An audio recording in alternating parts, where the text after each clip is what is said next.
चंदन से महकी जीवन फुलवारी है।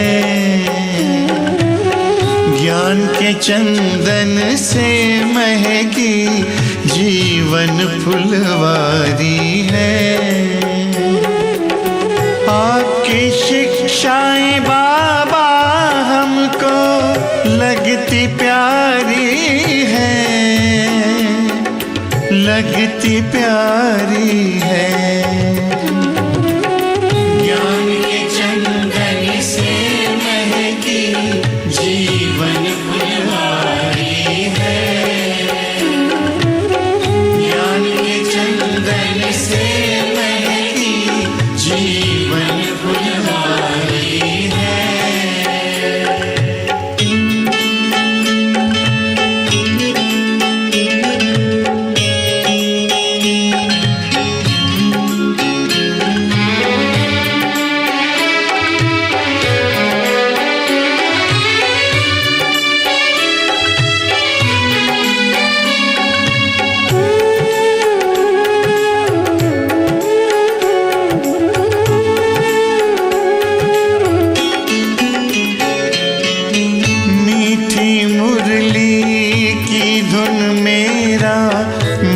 आनंदित करती है, पावनता की खुशबू मन को सुख शांति से भरती है।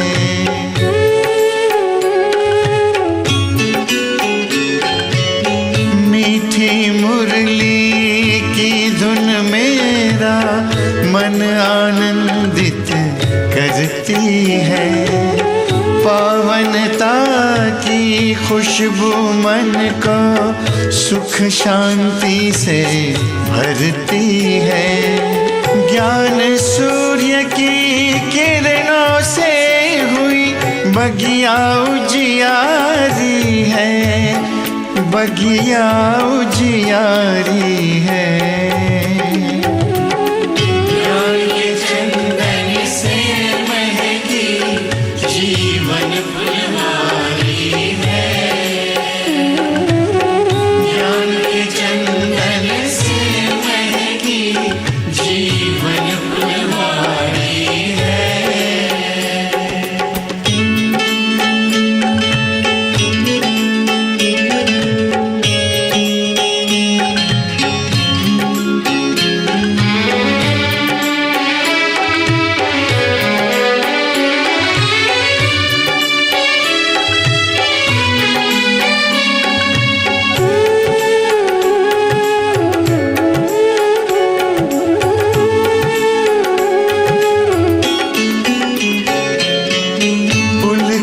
पुलकित हो गया दिल आपसे जब हम मिले, शीतल शीतल नयन हो गए, शांति के तब फूल खिले।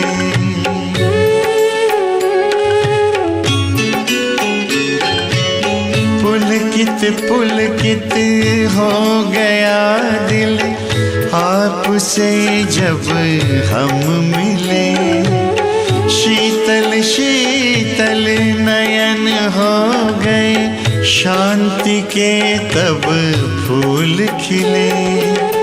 गुण शक्ति की बेल लताएं प्यार से सींची क्यारी है, प्यार से सींची क्यारी है।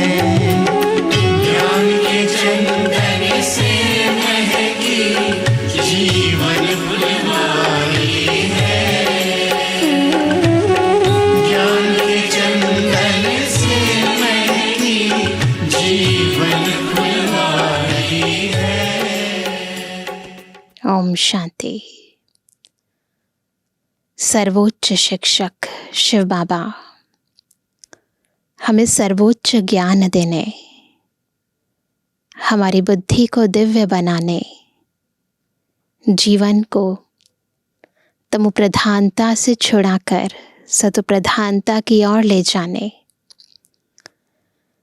हमें ऊंच पद दिलाने, प्रतिदिन हमें पढ़ाने आते हैं, और इस पढ़ाई को जितना हम योग युक्त होकर, ज्ञान स्वरूप स्थिति में रहकर सुनते हैं, समाते हैं, धारण करते हैं, उतना ज्ञान का स्वरूप, याद का स्वरूप, धारणाओं का स्वरूप और ईश्वरीय सेवा का स्वरूप बन जाते हैं। अब पढ़ाई हम कितनी धारणा कर रहे हैं, कितना हम ज्ञान में चल रहे हैं और कितना ज्ञान हमारे में चल रहा है, इसका मापदंड क्या है, इसकी निशानी क्या है? कैसे ये पता चले कि सच में हमने जीवन में ईश्वरीय ज्ञान को समा लिया है? इस मापदंड को, इन निशानियों को आज हम ईश्वरीय महावाक्यों द्वारा बहुत ही विस्तार पूर्वक जानेंगे। सुनते हैं बाबा के मधुर महावाक्य। आज है 10 जुलाई 2024। बाबा के मधुर महावाक्य हैं, मीठे बच्चे अब सतु प्रधान बन घर जाना है, इसलिए अपने को आत्मा समझ निरंतर बाप को याद करने का अभ्यास करो। उन्नति का सदा ख्याल रखो। तो याद रखना है कि हमें सतु प्रधान बनकर घर जाना है, और उसके लिए बहुत ज़रूरी है उन्नति होना। और उन्नति करनी है तो उसके लिए बार बार सोल कॉन्शियस, अपने को आत्मा समझकर बाबा को निरंतर याद करने का अभ्यास करना है। प्रश्न है, पढ़ाई में दिन प्रतिदिन आगे बढ़ रहे हैं या पीछे हट रहे हैं? उसकी निशानी क्या है? उत्तर है, नोट करते जाएंगे और अपने अंदर चेक करते जाएंगे। पढ़ाई में अगर आगे बढ़ रहे हैं तो हल्केपन का अनुभव होगा। ऐसा है, बुद्धि में रहेगा यह शरीर तो छी है, इसको छोड़ना है, हमको तो अब घर जाना है। दैवी गुण धारण करते जाएंगे। अगर पीछे हट रहे हैं, आगे बढ़ने की निशानी तो समझी, अब पीछे हट रहे हैं तो चलन से आसुरी गुण दिखाई देंगे। चलते फिरते बाप की याद नहीं रहेगी। वह फूल बन सबको सुख नहीं दे सकेंगे। ऐसे बच्चों को आगे चल साक्षात्कार होंगे, फिर बहुत सजाएं खानी पड़ेंगी। ओम शांति। बुद्धि में यह ख्यालात रहे कि हम सतु प्रधान आए थे। याद है सबको? रूहानी बाप रूहानी बच्चों को समझाते हैं। यहाँ सब बैठे हैं, कोई तो देह अभिमानी है और कोई देही अभिमानी होंगे। वैरायटी है ना? कोई सेकंड में देह अभिमानी और सेकंड में देही अभिमानी होते रहेंगे। बाबा ने याद दिलाया, सोल कॉन्शियस हो गए, फिर थोड़ी सी मुरली सुनी, फिर बॉडी कॉन्शियस हो गए। तो ये अंदर उतराव चढ़ाव की स्थिति होती रहेगी। ऐसे तो कोई कह ना सके कि हम सारा समय देही अभिमानी हो बैठे हैं। नहीं, बाप समझाते हैं, कोई समय देही अभिमानी, कोई समय देह अभिमान में होंगे। अब बच्चे यह तो जानते हैं, हम आत्मा इस शरीर को छोड़ जाएंगे अपने घर। बहुत खुशी से जाना है, जाना सबको है, लेकिन कैसे जाना है? हमें बहुत खुशी से जाना है। सारा दिन चिंतन ही यह करते हैं, क्या हम शांति धाम में जाएं? क्योंकि बाप ने रास्ता तो बताया है। और लोग कभी इस विचार से नहीं बैठते होंगे। दुनिया में भी लोग सत्संग में बैठते हैं, परंतु ये नहीं सोचते कि हमें परमात्मा को याद करके घर जाना है। यह शिक्षा किसको मिलती ही नहीं है, ख्याल भी नहीं होगा, शिक्षा ही नहीं मिलती और थॉट भी नहीं चल सकता ऐसा। तुम समझते हो यह दुख धाम है, केवल हम समझते हैं। अब बाप ने सुख धाम में जाने का रास्ता बताया है। जितना बाप को याद करेंगे उतना संपूर्ण बन यथा योग्य शांति धाम में जाएंगे। उनको ही मुक्ति कहा जाता है, जिसके लिए ही मनुष्य गुरु करते हैं। दुनिया में गुरु किस लिए करते हैं? मुक्त होने के लिए। परंतु मनुष्यों को बिल्कुल पता नहीं कि मुक्ति, जीवन मुक्ति चीज़ क्या है, क्योंकि यह है नई बात। मुक्ति, जीवन मुक्ति ये नई बात है। तुम बच्चे ही समझते हो अब हमको घर जाना है। बाप कहते हैं याद की यात्रा से पवित्र बनो। तुम पहले पहले जब आए श्रेष्ठाचारी दुनिया में तो सतप्रधान थे। याद आता है जब हम शुरू में आए इस दुनिया के अंदर श्रेष्ठाचारी दुनिया थी और हम आत्माएं सतप्रधान थी। आत्मा सतप्रधान थी। कोई के साथ कनेक्शन भी पीछे होगा। जब गर्भ में जाएंगे तब संबंध में आएंगे, है ना। जब तक आत्मा गर्भ में प्रवेश नहीं हुई है तब तक संबंध में नहीं है, तब तक बिल्कुल स्वतंत्र है। गर्भ में प्रवेश होते है तो संबंध बनता है। जिसके गर्भ में प्रवेश हुई, माँ का संबंध, फिर पिता का संबंध, भाई बहनें और संबंध बनते हैं। तुम जानते हो अभी यह हमारा अंतिम जन्म है। हमको वापस घर जाना है। आज बाबा बार बार हमें ये स्मृति दिला रहे हैं कि बुद्धि में रहे, हमको अब घर जाना है, इस दुनिया को छोड़ना है। पवित्र बनने बगैर हम जा नहीं सकेंगे। अब जाना है तो तैयारी तो करनी पड़ेगी ना। उस दुनिया में तो पवित्र ही पवित्र धाम है, वो सब पवित्र आत्माएं हैं, तो जाने के लिए पवित्र तो बनना पड़ेगा ना। ऐसे ऐसे अंदर में बातें करनी चाहिए, क्योंकि बाप का फरमान है, उठते बैठते चलते फिरते क्या बुद्धि में यही ख्यालात रहे कि हम सतप्रधान आए थे, अब सतप्रधान बनकर घर जाना है। यही बुद्धि में रहे। सतप्रधान बनना है बाप की याद से, क्योंकि बाप ही पतित पावन है। हम बच्चों को युक्ति बताते हैं कि तुम ऐसे पावन हो सकेंगे। सारे सृष्टि के आदि मध्य अंत को तो बाप ही जानते हैं, और कोई अथॉरिटी है नहीं। बाप ही मनुष्य सृष्टि का बीज रूप है। भक्ति कहाँ तक चलती है यह भी बाप ने समझाया है।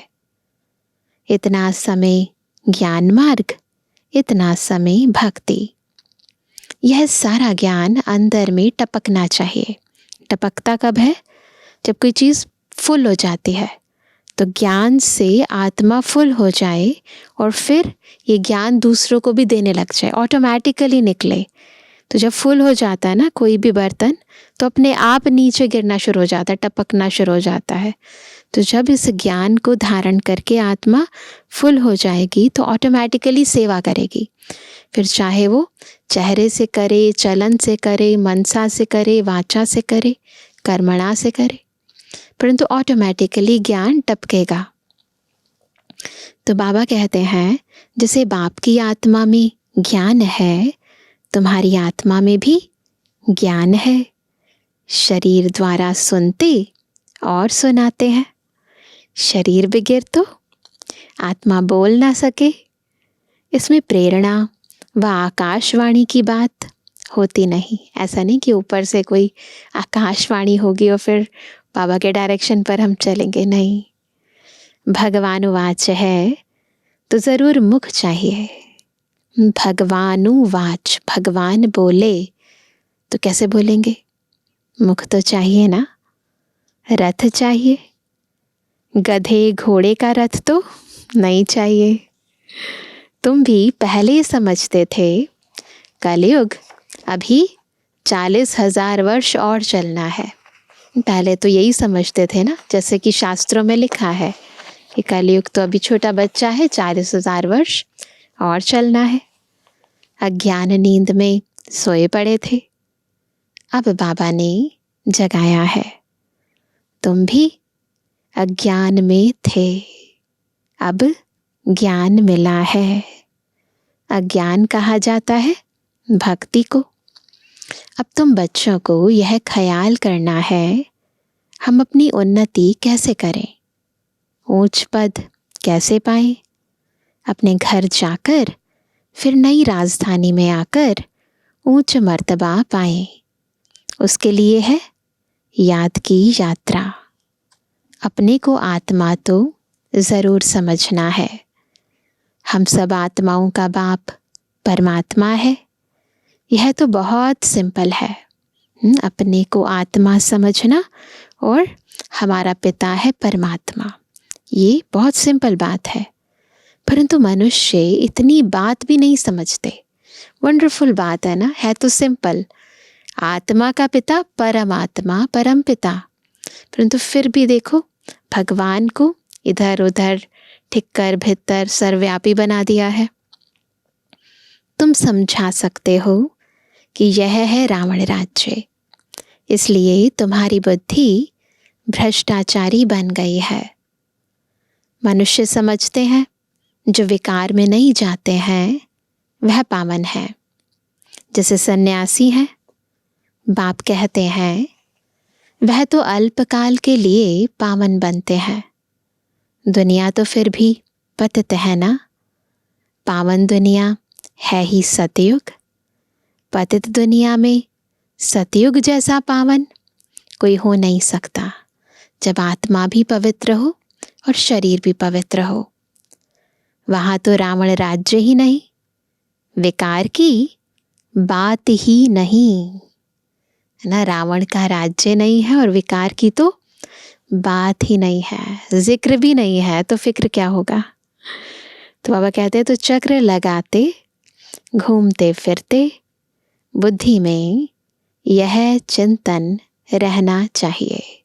चिंता नहीं पर चिंतन रहना चाहिए कि हम सतप्रधान कैसे बने, पवित्र कैसे बने, कैसे बाबा को दिल लगाकर और प्यार से याद करें। बाबा में यह ज्ञान है ना, ज्ञान सागर है, तो ज़रूर ज्ञान टपकता होगा। सागर है ज्ञान का तो ज्ञान टपकेगा ना। तुम भी, हम भी क्या हैं? ज्ञान सागर से निकली हुई नदियाँ हो। कौन है हम? ज्ञान सागर से निकली हुई नदियाँ। वह तो एवर सागर ही है।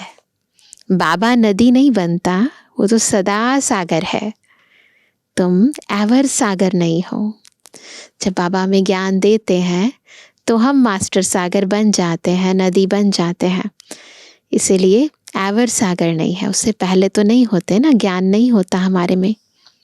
तुम बच्चे समझते हो हम तो सब भाई भाई हैं। तुम बच्चे पढ़ते हो, वास्तव में नदियों आदि की बात नहीं है। ऐसे वो दुनियावी नदी की बात नहीं है, ये तो ज्ञान की बात है। तो वैसे ही जैसे अलंकृत भाषा में बाबा बता देते हैं समझाने के लिए। तो वास्तव में नदियों आदि की बात नहीं। नदी कहने से गंगा जमुना आदि कह देते हैं। अभी तुम बेहद में खड़े हो। हम सब आत्माएं एक बाप के बच्चे, भाई भाई हैं। अभी हमें वापस घर जाना है, जहाँ से आकर शरीर रूपी तख्त पर विराजमान होते हैं, वहीं जाना है। जहाँ से हम इस दुनिया में आकर शरीर रूपी तख्त पर विराजमान होते हैं। बहुत छोटी आत्मा है ना, साक्षात्कार होने से समझ ना सके। आत्मा निकलती है तो कभी कहते हैं माथे से निकली, आँखों से, मुख से निकली, पता ही नहीं चलता ना, इतनी छोटी सी आत्मा है। मुख खुल जाता है, आत्मा शरीर छोड़ चली जाती है तो शरीर जड़ हो जाता है। यह ज्ञान है, यही समझना है कि किस कारण इस जड़ देह के अंदर चैतन्यता थी, है ना। तो हम वास्तव में कौन है? जड़ नहीं है, हम चेतन शक्ति हैं। स्टूडेंट की बुद्धि में सारा दिन पढ़ाई रहती है। तुम्हारे भी सारा दिन पढ़ाई के ही ख्यालात चलने चाहिए। अच्छे अच्छे स्टूडेंट के हाथ में सदैव कोई ना कोई किताब रहती है, पढ़ते रहते हैं, है ना। जो स्टूडियस होते हैं ना बच्चे, उनके हाथ में हमेशा कोई ना कोई बुक होगी। बाप कहते हैं तुम्हारा यह अंतिम जन्म है, सारा चक्र लगाकर अंत में आए हो तो बुद्धि में यही सिमरण रहना चाहिए। धारणा कर औरों को समझाना चाहिए। कोई को तो धारणा होती नहीं। स्कूल में भी नंबरवार स्टूडेंट होते हैं, सब्जेक्ट भी बहुत होती है। यहाँ तो सब्जेक्ट एक ही है, देवता बनना है। यही पढ़ाई का चिंतन चलता रहे। ऐसे नहीं पढ़ाई भूल जाए, बाकी और ख्यालात चलते रहे। बिल्कुल अंदर गहराई से देखें हमारे भीतर कौन से ख्याल चलते हैं, ज्ञान के या दुनियावी। धंधे वाला होगा, अपने धंधे के ही ख्यालात में लगा रहेगा। स्टूडेंट पढ़ाई में ही लगा रहेगा। तुम बच्चों को भी अपनी पढ़ाई में रहना है। हम स्टूडेंट लाइफ में है तो सारा दिन बुद्धि में चलता रहे, आज बाबा ने क्या कहा, बाबा ने कौन सा वरदान दिया, बाबा ने कौन सी विशेष शिक्षा दी, है ना। आज का स्लोगन क्या था, सारा दिन बुद्धि में यही चलता रहे। बाकी दुनियावी ख्यालात रहेंगे ना तो फिर उनका प्रभाव रहेगा आत्मा सतो प्रधान ना, देवत्व की ओर नहीं बढ़ेगी। कल एक निमंत्रण पत्र आया था इंटरनेशनल योग कॉन्फ्रेंस का। तुम उन्हों को लिख सकते हो। तुम्हारा तो यह है हठ योग। इसकी एम ऑब्जेक्ट क्या है, इससे फायदा क्या होता है? हम तो राजयोग सीख रहे हैं। परमपिता परमात्मा जो ज्ञान सागर है, वह रचयिता हमको अपना और रचना का ज्ञान सुनाते हैं। अब हमको वापस जाना है। कहाँ जाना है? घर। तो अब हमको वापस घर जाना है। मन मना भव, यह है हमारा मंत्र। हम बाप को और बाप द्वारा जो वर्षा मिलता है उसको याद करते हैं। तुम यह हठ योग आदि करते आए हो, इसकी एम ऑब्जेक्ट क्या है?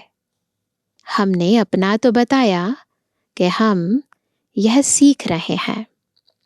तुम्हारे इस हठ योग से क्या मिलता है, ऐसा रिस्पॉन्ड नट शेल में लिखना है। तो बहुत ही युक्ति युक्त लिखना है ना। बिल्कुल जैसे उनको फीलिंग भी ना आए परंतु प्रश्न भी पूछे हम अपना।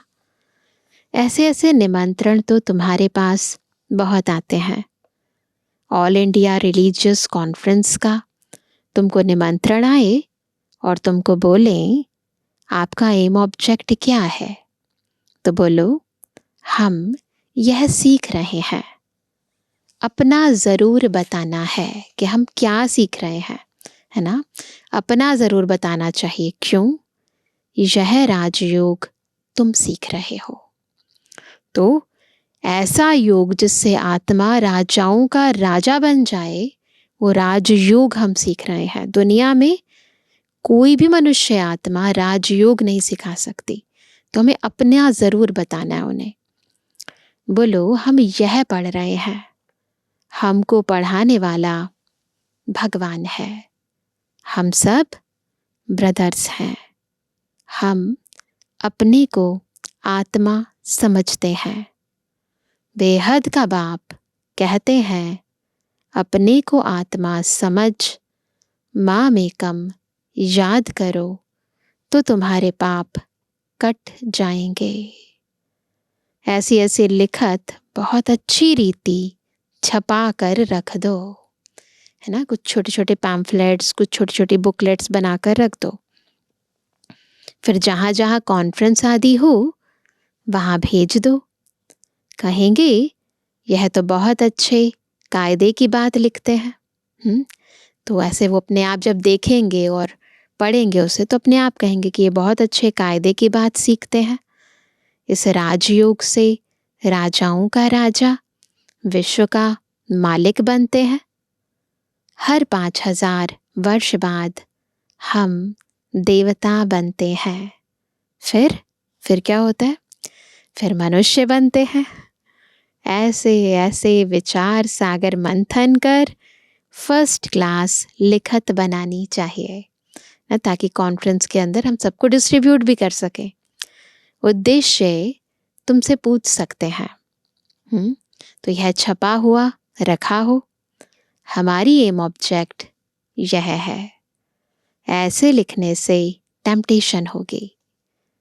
इसमें कोई हठ योग व शास्त्रार्थ करने की बात नहीं है ना, ना कोई फिजिकल एक्सरसाइज करने की बात है, ना किसी से कोई मौखिक शास्त्रार्थ करने की बात है। उनको शास्त्रार्थ का भी कितना अहंकार रहता है। वे अपने को शास्त्रों की अथॉरिटी समझते हैं। वास्तव में तो वह पुजारी हैं। अथॉरिटी तो पूज्य को कहेंगे, पुजारी को क्या कहेंगे। तो यह क्लियर कर लिखना चाहिए हम क्या सीखते हैं। बीके का नाम तो मशहूर हो गया है ना, अभी तो और ज़्यादा मशहूर हो चुका है। बाबा के टाइम तो फिर भी कम था, परंतु इस समय तो सब जानते हैं। योग तो 2 प्रकार का है। एक है हठ योग, दूसरा है सहज योग। वह तो कोई मनुष्य सिखला ना सके। राजयोग एक परमात्मा ही सिखलाते हैं। बाकी यह अनेक प्रकार के योग हैं मनुष्य मत पर। वहाँ देवताओं को तो किसके मत की दरकार नहीं, क्योंकि वर्षा लिया हुआ है। वह है देवताएं, अर्थात दैवी गुण वाले। जिनमें ऐसे गुण नहीं, उनको असुर कहा जाता है। देवताओं का राज्य था, फिर वह कहाँ गए? 84 जन्म कैसे लिए?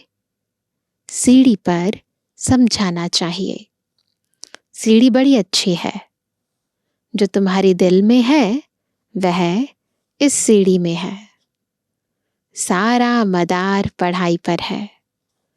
पढ़ाई है सोर्स ऑफ इनकम। यह है सबसे ऊंची पढ़ाई, द बेस्ट। दुनिया नहीं जानती कि द बेस्ट कौन सी पढ़ाई है। इस पढ़ाई से मनुष्य से देवता डबल क्राउन बन जाते हैं। अभी तुम डबल सिरताज बनने का पुरुषार्थ कर रहे हो। डबल सिरताज, रत्न जड़ित ताज भी और लाइट का यानी पवित्रता का ताज भी। तो ऐसे डबल क्राउन धारी बनने का पुरुषार्थ कर रहे हैं। पढ़ाई एक ही है, फिर कोई क्या बनते, कोई क्या। वंडर है, एक ही पढ़ाई से राजधानी स्थापन हो जाती है ना। वंडरफुल बात। एक ही पढ़ाई है, उससे राजा भी बन रहे हैं और रंक भी बन रहे हैं। राजा भी बनते तो रंक भी बनते। बाकी वहां दुख की बात होती नहीं। मर्तबे तो है ना, दुख नहीं है, पर मर्तबे तो हैं। यहाँ अनेक प्रकार के दुख हैं, अनेक प्रकार के। फैमिन, बीमारियां, अनाज आदि नहीं मिलता, फ्लड्स आती रहती। भल लखपति करोड़पति है। जन्म तो विकारों से ही होता है ना। धक्का खाया, मच्छर ने काटा, यह सब दुख है ना, है ना। धक्का मिला, कहीं जा रहे हैं, या किसी मच्छर ने काट लिया, है ना। ऐसा तो नहीं है कि मच्छर को ये तो नहीं देखेगा गरीब है या साहूकार है। तो दुख तो हर एक के पास है। नाम ही है रौरव नर्क। रौरव नर्क नाम गरुड़ पुराण से लिया है। तो ऐसा नर्क जहां प्रत्येक आत्मा को बहुत बहुत सारे तन के, मन के, धन के, संबंधों के दुख ही दुख हैं। तो भी कहते रहते फलाना स्वर्ग पधारा, है तो नर्क, है ना। और सभी लोग जब पुनर्जन्म लेते हैं तो भी नर्क में ही लेते हैं, परंतु फिर भी याद करते हैं स्वर्ग को। अरे स्वर्ग तो आने वाला है। फिर कोई स्वर्ग गया कैसे? अभी आया ही नहीं है, आने वाला है। तो कोई स्वर्ग तो जा नहीं सकता ना जब तक आए ना। किसको भी समझाना तो बहुत सहज है। अब बाबा ने ऐसे यानी निबंध दिया है, लिखना बच्चों का काम है। धारणा होगी तो लिखेंगे भी। मुख्य बात बच्चों को समझाते हैं, अपने को आत्मा समझो। यही इम्पोर्टेंट बात है। पहला चैप्टर, अपने को आत्मा समझो। अब वापस जाना है। हम सतप्रधान थे सतयुग में, तो खुशी का पारावार नहीं था, है ना। अपरंपार खुशी थी। अभी तमो प्रधान बने हैं, कितना सहज है। पॉइंट्स तो बाबा बहुत सुनाते रहते हैं, तो अच्छी रीति बैठ समझाना है। नहीं मानते हैं तो समझा जाता है यह हमारे कुल का नहीं है। पढ़ाई में दिन प्रतिदिन आगे बढ़ना है, पीछे थोड़ी हटना है। दैवी गुणों के बदले आसुरी गुण धारण करना, यह तो पीछे हटना हुआ ना। बाप कहते हैं विकारों को छोड़ते रहो। क्या करना है? विकारों को धीरे धीरे करके छोड़ते रहो, दैवी गुण धारण करो। बहुत हल्का रहना है, बिल्कुल लाइट। अपने सारे बोझ, सारी चिंताएं सब बाबा को दे दो। हम जिम्मेवार नहीं है, जिम्मेवार बाबा है, हम तो निमित्त हैं। तो बिल्कुल हल्का बन जाओ। तो बाबा कहते बहुत हल्का रहना है। यह शरीर छीछी है, इसको छोड़ना है। हमको तो अब जाना है कहाँ? घर। पक्का याद रखना। आज की मुरली में बाबा बार बार याद दिला रहे हैं, अभी हमको घर जाना है, याद आना चाहिए। बाप को याद नहीं करेंगे तो कुल नहीं बनेंगे, फिर प्योर नहीं बनेंगे ना। बहुत सजाएं खानी पड़ेंगी। आगे चल तुमको साक्षात्कार होंगे, पूछेंगे तुमने क्या सर्विस की है। तुम कभी कोर्ट में नहीं गए हो, बाबा ने सब कुछ देखा हुआ है। कैसे यह चोर, यह लोग चोरों को पकड़ते हैं। ब्रह्मा बाबा को सारे अनुभव हैं। तो वो कहते थे हम तो वैसे कभी नहीं जाते ना, रेयरली कोई गए होंगे, परंतु बाबा तो बहुत अनुभवी रहे। वो कहते हैं कि कैसे यह लोग चोरों को पकड़ते हैं, फिर केस चलते हैं। तो वहाँ भी तुमको सब साक्षात्कार कराते रहेंगे। ये तो यहाँ की हो गई कोर्ट जेल, परंतु धर्मराजपुरी की सजाएं और वहाँ की जेल तो अलग तरह की होगी। तो बाबा कहते वहाँ भी तुमको सब साक्षात्कार कराते रहेंगे। सजाएं खाकर फिर पाई पैसे का पद पा लेंगे। टीचर को तो रहम आता है ना, है ना। बाबा पढ़ा रहे हैं, इतनी मेहनत करा रहे हैं, इतना टाइम दे रहे हैं, इतनी शक्तियाँ, इतने गुण दे रहे हैं, फिर भी बच्चे ना धारण करें। परंतु टीचर को तो फिर भी रहम आता है, यह नापास हो जाएंगे। यह बाप को याद करने की सब्जेक्ट सबसे अच्छी है, जिससे पाप कटते जाएं। तो जितना हो सके ना, जितना टाइम मिले, 1 मिनट 2 मिनट भी निकाल कर बाबा को याद ज़रूर करना चाहिए। बाबा हमको पढ़ाते हैं, यही सिमरण करते, चक्र लगाते रहना चाहिए। स्टूडेंट टीचर को याद भी करते हैं और बुद्धि में पढ़ाई रहती है, पढ़ाई बुद्धि में रहती है, और ये भी याद रहता है कि पढ़ाई किसने पढ़ाई है, तो टीचर भी याद रहता है। टीचर से योग तो ज़रूर होगा ना, यह बुद्धि में रहना चाहिए। हम सब भाइयों का एक टीचर है, वह है सुप्रीम टीचर। आगे चल बहुतों को मालूम पड़ेगा, अहो प्रभु तेरी लीला। महिमा करके मरेंगे, परंतु पा तो कुछ नहीं सकेंगे। देह अभिमान में आने से ही उल्टे काम करते हैं, देही अभिमानी होने से अच्छा काम करेंगे। बाप कहते हैं, अब तुम्हारी वानप्रस्थ अवस्था है, वापस जाना ही पड़ेगा। बाबा आज बार बार वही याद दिला रहे हैं, अब हमारी वानप्रस्थ अवस्था है, अभी घर जाना ही है। हिसाब किताब चुकतो कर सबको जाना है, चाहे व ना चाहे। इसमें ऐसा नहीं पूछेंगे कि चाहते हो तो ले जाएं, चाहे व ना चाहे जाना जरूर है। एक दिन ऐसा भी आएगा जो दुनिया बहुत खाली हो जाएगी, सिर्फ भारत ही रहेगा। आधा कल्प सिर्फ भारत ही होगा।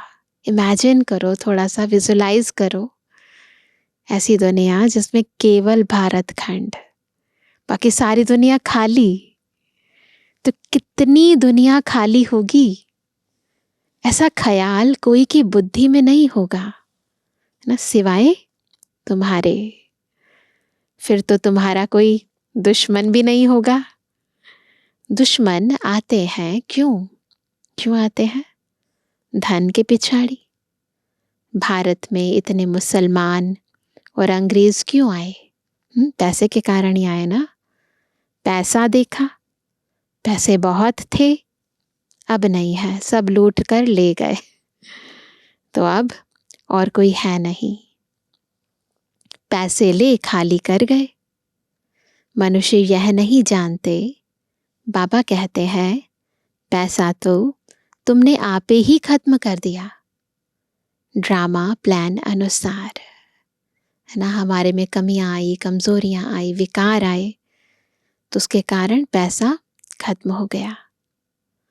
तुम्हें निश्चय है हम बेहद के बाप पास आए हैं, कभी किसके ख्याल में भी नहीं होगा कि यह ईश्वरीय परिवार है ना। दुनिया वाले कहते हैं वसुधैव कुटुंबकम, पर तो ये ईश्वरीय परिवार है। इतनी बेहद की बुद्धि किसी की नहीं है। अच्छा मीठे मीठे के बेजवानी बच्चों पे जुबानी बाप दादा का दिल जान से को प्रेम से नंबरवार प्रसाद अंसार याद का बनवानी। रूहानी बच्चों की रूहानी बाप दादा को गुड मॉर्निंग, नमस्ते नमस्ते नमस्ते। धारणा के लिए मुख्य सार पहला, चलते फिरते बुद्धि में पढ़ाई का चिंतन करना है। कोई भी कार्य करते बुद्धि में सदा ज्ञान टपकता रहे, यह द बेस्ट पढ़ाई है, जिसे पढ़कर डबल क्राउन बनना है। दूसरा, अभ्यास करना है। हम आत्मा भाई भाई हैं, देह अभिमान में आने से उल्टे काम होते हैं, इसलिए जितना हो सके देही अभिमानी रहना है। आज का वरदान है, सत्यता की शक्ति द्वारा सदा खुशी में नाचने वाले शक्तिशाली महान आत्मा भव। कैसे बनेंगे शक्तिशाली महान आत्मा? जब सत्यता की शक्ति से खुशी में नाचेंगे। कहा जाता है, सच तो बीठो नच। सच्चा अर्थात सत्यता की शक्ति वाला सदा नाचता रहेगा, कभी मुरझाएगा नहीं, उलझेगा नहीं, घबराएगा नहीं, कमजोर नहीं होगा। कब? जब सत्यता की शक्ति होगी। वह खुशी में सदा नाचता होगा। जिसमें सत्यता की शक्ति होगी ना, अंदर खुशी में सदा नाचता रहेगा, शक्तिशाली होगा। उसमें सामना करने की शक्ति होगी। सत्यता कभी हिलती नहीं है, अचल होती है। सत्य की नाव डोलती है लेकिन डूबती नहीं। तो सत्यता की शक्ति को धारण करने वाली आत्मा ही महान है। और सबसे पहली सत्यता क्या है? कि मैं आत्मा हूँ और मेरा प्यारा बाबा सदा मेरे साथ है। अपनी आत्मिक स्थिति में स्थित होना, अपने सत्य स्वरूप में स्थित होकर कर्म करना, पहली सत्यता है ना। स्लोगन है, व्यस्त मन बुद्धि को सेकंड में स्टॉप कर लेना ही सर्वश्रेष्ठ अभ्यास है। तो जब मन और बुद्धि बहुत ज्यादा बिजी हो, उस समय 1 सेकंड में स्टॉप कर लो।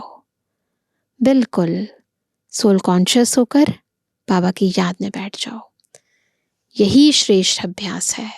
ऐसे नहीं जब फ्री हो तो याद करें, नहीं, जब बहुत ज्यादा बिजी हो उस समय 1 सेकंड का अभ्यास करें। ये श्रेष्ठ अभ्यास है। तो अभी हम सुनते हैं आज का व्यक्ति इशारा। कोई देहधारी दृष्टि से आपके सामने आए तो आप 1 सेकंड में उनकी दृष्टि को आत्मिक दृष्टि में परिवर्तित कर लो। कोई गिराने की वृत्ति से व अपने संग दोष में लाने की दृष्टि से सामने आए तो आप उनको सदा श्रेष्ठ संग के आधार से संग दोष से निकाल श्रेष्ठ संग लगाने वाला बना दो। यही है परोपकार की भावना। तो घृणा नहीं करनी है, उसके प्रति गलत भावना नहीं सोचनी है, नहीं रखनी है ऐसे, परंतु उनके प्रति भी शुभ भावना, शुभकामना रखते हुए उनको भी श्रेष्ठ संग का रंग लगा देना है, उनकी दृष्टि को भी आत्मिक बना देना है। अच्छा, ओम शांति।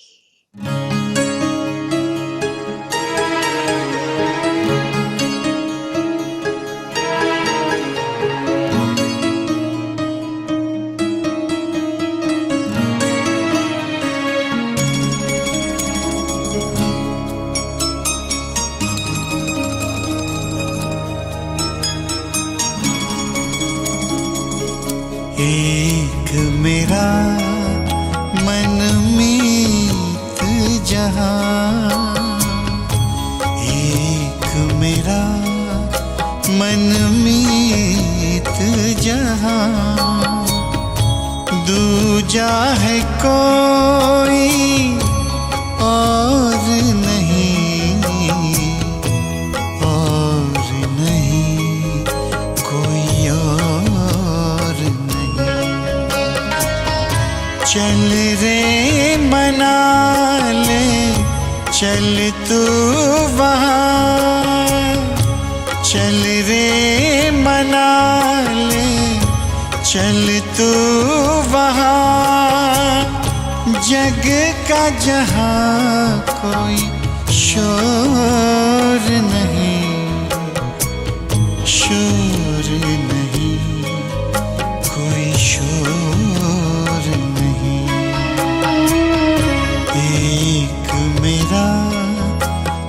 मनमीत जहां।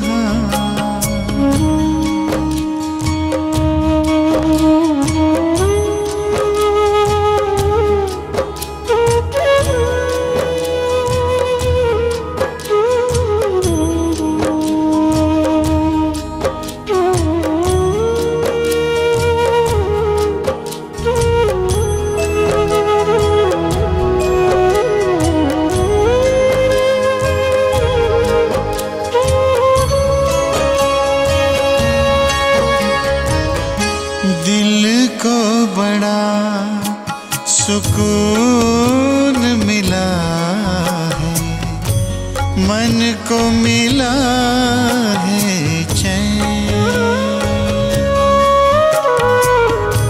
दिल को बड़ा सुकून मिला है, मन को मिला है चैन।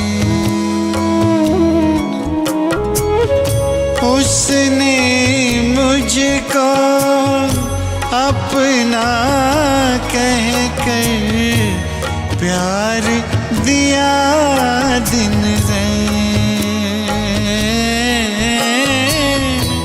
प्यार दिया दिन रैन।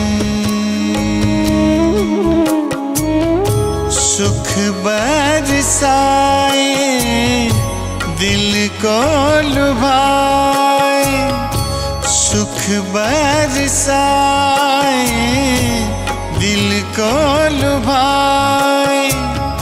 ऐसा कोई चित चोर नहीं, चित चोर नहीं, चित चोर नहीं।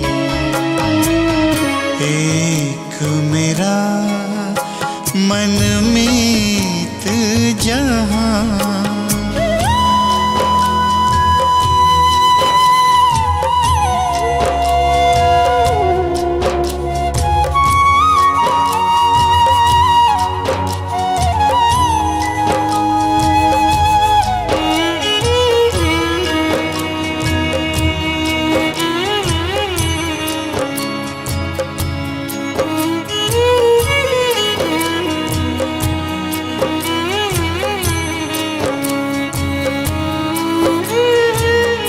नीले नभ की ओट से जिसने रहे रहे मुझे निहारा है।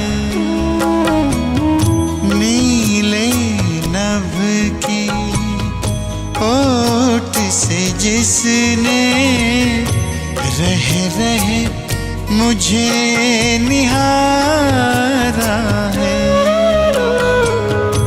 बाह पसारे मुझको बुलाए, दिल का वही सहारा है,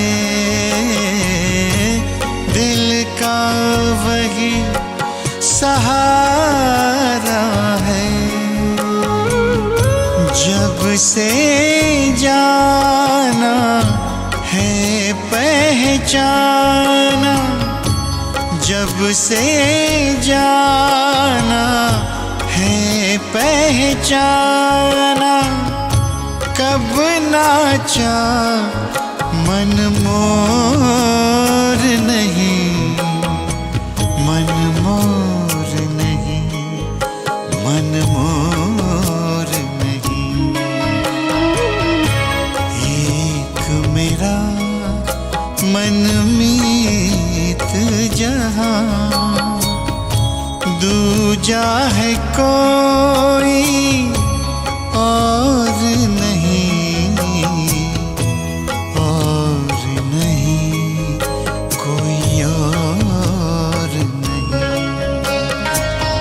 चल रे मना ले चल तू वहाँ, चल रे मना ले चल तू वहाँ। जग का जहाँ कोई शोर